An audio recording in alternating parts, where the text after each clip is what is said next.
Absolutely crazy news broke yesterday. Former White House chief strategist to Donald Trump, Steve Bannon, was arrested and indicted on multiple charges for defrauding thousands of donors through those crazy We Build the Wall initiatives that he was a part of. And it was Bannon and three other people indicted in a federal investigation in the Southern District of New York.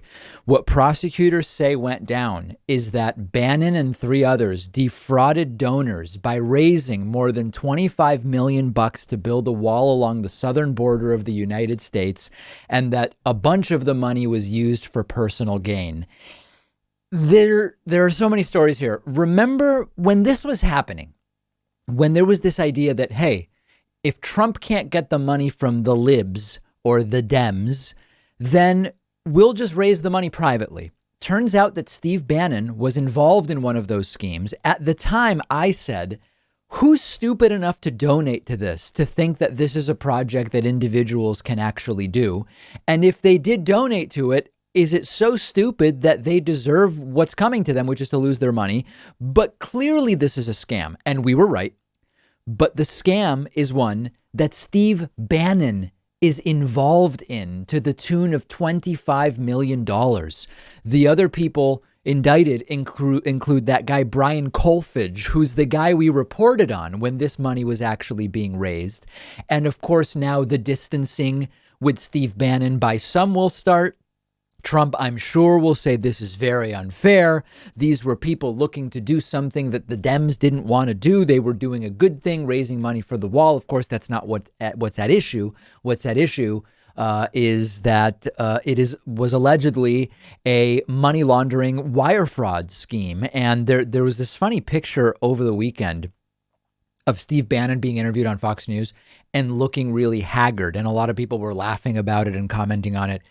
Maybe he knew this was coming, and that's why his appearance was so bizarre and outrageous. And federal prosecutors have a lot of details here.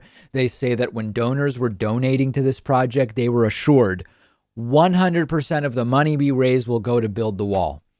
And I could tell that wasn't true. Many of you could tell that wasn't true. Anybody with any common sense could tell they're not using 25 million to build the wall.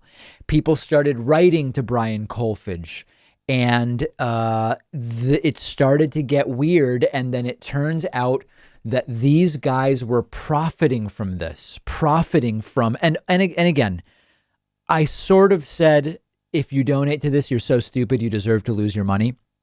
Still, criminality is alleged here. And so if there are criminals and they can be proven to be criminals, they should be prosecuted. Morally, maybe there's a different argument to be made, but certainly there should be prosecution. And we're talking about these individuals taking hundreds of thousands of dollars from the donations, essentially creating really like their own slush fund in a sense. And now the PR will start.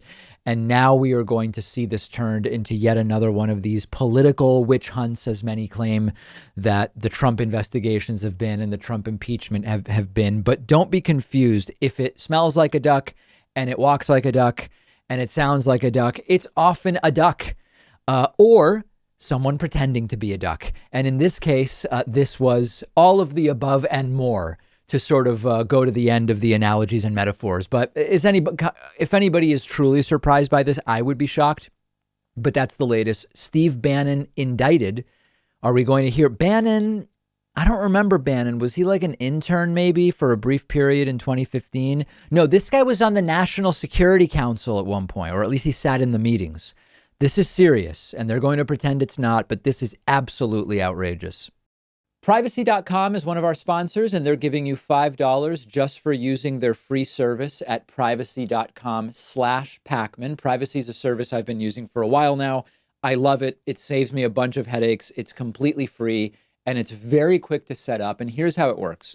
When you pay for something online or over the phone, instead of exposing your real credit card number, Privacy lets you generate virtual card numbers. The payments are withdrawn from your checking account, but your real card number stays completely private, and you do it all with one click. You can autofill the card number in your web browser, on the phone. You can create 12 virtual cards a month. You can set spending limits, freeze them, delete them whenever you want. I especially love it for free trials where you need to give a credit card number, because I can destroy the virtual card number as soon as I give it to the company, and I know I won't be charged in the future. If you're ordering food over the phone, why do I need to give a restaurant my real card number if I don't have to?